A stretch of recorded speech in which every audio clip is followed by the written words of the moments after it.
आनंद आनंद परमानंद सतगुरु मंगलानंद जी साहेब सत्संग आश्रम, डेरा सतगुरु प्रीतम जी साहेब, धाम निगाना, जिला भिवानी, हरियाणा के सौजन्य से पहली पातशाही गुरु नानक देव जी खुद प्रकटे प्रभु नानक रूपा।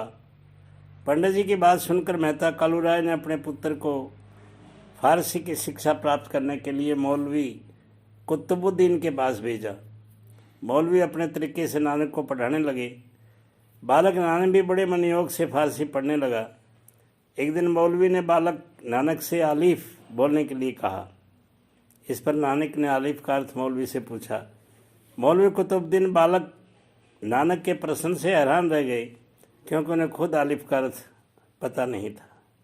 तब नानक ने फारसी शब्द के माध्यम से आलिफ का अर्थ बताते हुए एक करतार की व्याख्या की। मौलवी हैरत से बालक नानक को देखता रह गया। तब उसने मेहता कालूराय से जाकर कहा, मेहता, तेरा बेटा तो खुद खुदा का रूप है, मैं उसे क्या पढ़ाऊँगा, ये तो सारी दुनिया को पढ़ा सकता है। इस प्रकार बालक नानक के ज्ञान की चर्चा बचपन में ही चहुं ओर फैल गई थी। उनके जीवन की कितनी ही ऐसी निष्ठावान, विलक्षण और चमत्कारिक घटनाएं हैं जिनसे उनके चमत्कारिक बालक होने पर विश्वास होने लगा था। लोगों को विश्वास होने लगा था कि मेहता कालूराय के घर में नानक के रूप में स्वयं भगवान ने अवतार लिया है। उन दिनों हिंदुओं में यज्ञोपवीत संस्कार अर्थात शरीर पर जनेऊ धारण करने का प्रचलन बहुत अधिक था। नानक को भी जनेऊ धारण करने के लिए कालू जी मेहता ने आयोजन किया। बिरादरी वालों को बुलाया, भोज दिया,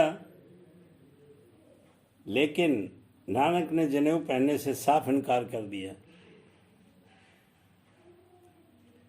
उन्होंने कहा कि जनेऊ के धागों पर उनका विश्वास नहीं है। गले में धागे डाल लेने से मन पवित्र नहीं हो जाता। मन को पवित्र करने के लिए अच्छे आचरणों की ज़रूरत होती है। यदि जनेऊ पहनकर भी कोई सद आचरण नहीं करता और शुद्ध नहीं रहता, तो ऐसे जनेऊ से क्या लाभ। उन्हें तो ऐसा यज्ञोपवीत चाहिए जो दया की कपास, संतोष का सूत, जत की गांठ और सत से बांटा गया हो। ऐसा यज्ञोपवीत न तो टूटेगा, न मैला, न जलेगा ही। बालक नानक की दृढ़ता देखकर सभी चकित रह गए। फिर किसी का साहस नहीं हो जो उन्हें जनेऊ पहना सकता। उन्होंने कहा, तगु कपाओ कतिये ब्राह्मण वटे आई, कोहु बकरा रिनी खाया, सबको आँख पाई, ओई पुराण सूटिए भी फिर पाइए होरू, नानक तगुन टूटई जे तगी होई जोरू। दरअसल नानक को उन सभी झूठे आडंबरों से चिढ़ थी जिन्हें ब्राह्मणों ने अपने स्वार्थों की पूर्ति के लिए बनाया हुआ था। उन्होंने देखा कि ब्राह्मणों ने बालक के जन्म से लेकर उनकी मृत्यु तक के समय को किसी न किसी कर्मकांड में बांधा हुआ है, और उन सभी कर्मकांडों की औट में वे केवल अपने स्वार्थ सिद्धि करते थे। बालक नानक ने उन सभी कर्मकांडों का विरोध करने का बीड़ा उठाया और लोगों को एक सत्कर्तार की उपासना में लगाने की अटूट साधना की। उन्होंने अनुभव किया कि पैसे वाले धनी और संपन्न लोग तो ब्राह्मणों द्वारा बनाए गए कर्मकांडों का पालन कर दिया करते थे और उनकी हर मांगों को पूरा करते थे, किंतु गरीब लोगों के लिए उनकी मांगें पूरी करना कदापि संभव नहीं होता था। इस पर भी उन्हें उन निर्धन लोगों की दया नहीं आती थी, तो वह तरह तरह के डर दिखाकर उन्हें भयभीत किया करते थे ताकि वे कहीं से भी करें, उनकी मांगों की पूर्ति करें। नानक ने बचपन से इस तरह के अत्याचारों का विरोध करना प्रारंभ कर दिया था। परिणाम स्वरूप उनके विरोधी भी बहुत बने और उनके अनुयायियों भी बहुत अधिक संख्या में उनके साथ जुड़ते चले गए। उनमें उनका बचपन का साथी भाई मर्दाना उनका पक्का समर्थक था। हालांकि वह जाति से मुसलमान था, पर नानक का अपरम भगत था। वह जीवन भर बिना किसी भेदभाव के नानक के साथ रहा और नानक के बताए मार्ग पर चलता रहा। नानक जहाँ भी गए वहाँ सदैव उनके साथ रहा। गुरु नानक देव जी के विचारों और शिक्षा के प्रचार प्रसार में भाई मर्दाना का बहुत बड़ा हाथ है। भाई मर्दाना रबाब के सुरों के साथ गुरु नानक जी के उपदेशों को लोगों में गाया करते थे और इस प्रकार लोगों के अंतःस्थ में उतर जाते थे।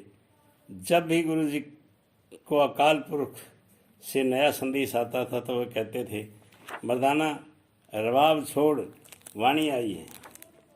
सहज चमत्कार। बचपन से ही नानक का एकांत प्रिय था। वह प्राय अकेले ही किसी पेड़ के नीचे बैठ जाते और ध्यान मग्न हो जाते। उनके पिता ने बालक की उदासीनता देखकर उन्हें गाय भैंस चराने के काम पर लगा दिया। नानक अपने मित्र मर्दाना के साथ पशुओं को लेकर जंगल में निकल जाते और पशुओं को चरने के लिए छोड़कर किसी पेड़ के नीचे आ बैठते। सुबह से सांझ तक वे जंगल में रहते। इस दौरान प्रकृति के साथ सामंजस्य करने का उन्हें अवसर मिला और परमात्मा के विराट स्वरूप को उन्होंने करीब से देखा। सत्कर्तार के रहस्य को अच्छी तरह से जाना और समझा। एक दिन ऐसे ही सत्कर्तार के ध्यान में डूबे नानक एक पेड़ के नीचे लेट गए और उन्हें नींद आ गई। मित्र मर्दाना पशुओं को लेकर दूर निकल गया था। कुछ देर बाद बालक नानक के चेहरे पर धूप पड़ने लगी, लेकिन तभी एक सफ़ेद सर्प वहाँ आया और फन फैलाकर खड़ा हो गया। फन फैलाने से धूप चेहरे पर पड़नी बंद हो गई। जब तक धूप पड़ती रही सर्प फन फैलाए इधर से उधर सरकता रहा। उसी समय नगर का शासक राय बुलार घोड़े पर सवार उधर से निकला तो उसने वह दृश्य देखा। उस दृश्य को देखकर राय बुलार समझ गया कि ये बालक कोई साधारण बालक नहीं है। बड़ा होकर ये बालक जरूर या तो कोई सम्राट बनेगा या फिर कोई महान संत बनेगा। तभी बालक की नींद टूट गई और सर्प झाड़ियों में सरक गया। राय बुलार घर लौटा, उसने ये बात अपने लोगों से कही। धीरे धीरे ये चर्चा सारे नगर में फैल गई। लोग बालक नानक को कौतूहल की दृष्टि से देखने लगे, उस पर विशेष श्रद्धा रखने लगे, उसे चमत्कारी बालक समझने लगे। इस तरह की घटना। और एक दिन नानक पशुओं को चराने जंगल में गए। पशुओं को खुला छोड़कर पेड़ के नीचे बैठ गए और सत्कर्तार का स्मरण करने लगे। बेलगाम पशु एक किसान के खेत में घुस गए और फसल को नष्ट करने लगे। बालक नानक ने देखा कि बहुत सी चिड़ियाँ पक्की फसल के दाने को खा रही थी। अद्भुत दृश्य था। नानक बड़े मनोयोग से पशुओं को खिलवाड़ करते और चिड़ियों को फसल चट करते देखते रहे। वे मस्त होकर नाचने लगे और गाने लगे, राम की चिड़िया राम का खेत, खा लो चिड़िया भर भर पेट। उसी समय खेत का किसान वहां पहुंचा और नानक को बुरा भला कहने लगा। उसने पशुओं को खेत से निकाल बाहर किया और उनको शिकायत करके राय बुलार के पास जा पहुंचा। राय बुलार ने किसान की शिकायत सुनकर नानक के पिता को बुलवाया, किसान की भरपाई करने के लिए कहा। तभी नानक वहाँ पहुँचे। राय बुलार से कहा कि किसान अपना खेत काट ले, इसे अपने खेत से जितने अनाज की उम्मीद हो उससे जितना कम अनाज होगा उसे हम भर देंगे। राय बुलार ने किसान को समझा बुझा कर भेज दिया। किसान ने अपना खेत काट लिया, लेकिन उसे यह देखकर आश्चर्य हुआ कि उसे जितने अनाज की उस खेत से उम्मीद थी उससे दुगना अनाज उस खेत से हुआ था। वह आश्चर्यचकित रह गया और शर्म के कारण फिर राय के पास नहीं गया। उल्टे बालक नानक के पास आकर क्षमा मांगने लगा। वह बालक के पैरों में गिर पड़ा और उसने उसका भक्त हो गया। उस दिन के बाद मेहता कालू राय ने बालक नानक को जंगल में पशु चराने भेजना बंद कर दिया। नानक देव जब घर में ही रहने लगे, परंतु किसी कार्य में उनका मन नहीं लगता था। वे प्राय गुमसुम रहते थे, जैसे उनके मन में कोई मंथन चल रहा हो। अपने बेटे की ऐसी दशा देखकर मैं तो कालू राय को चिंता होनी स्वाभाविक थी। एक दिन अपने पुत्र से कहा, बेटा इस तरह से कब तक चलेगा? अच्छा हो तुम कोई व्यापार कर लो, किंतु व्यापार सच्चा होना चाहिए। झूठ से कोई व्यापार नहीं पनपता। सच्चा और खरा सौदा। नानक देव ने सहमति व्यक्त की तो मेहता कालू राय ने उन्हें 20 रुपये दिए और उनके साथ उनके बचपन के मित्र बाला को कर दिया। नानक देव भाई बाला के साथ व्यापार करने चल दिए। मार्ग में उन्हें कुछ साधु मिले जो भूख प्यास से बेहाल थे। ये भूख प्यास से तपस्या करने में लगे थे। उनसे बातें करने पर नानक देव जी को महसूस हुआ कि इस तरह भूखे प्यासे रहकर तपस्या करने में कोई लाभ नहीं। उन्होंने भाई बाला को नगर में भेजा और खाने का सामान मंगवाया। आनंद सभी साधुओं ने नानक देव द्वारा दिया गया भोजन ग्रहण किया और उन्हें आशीर्वाद दिया। भूखों को खाना खिलाकर नानक देव को परम संतुष्टि प्राप्त हुई।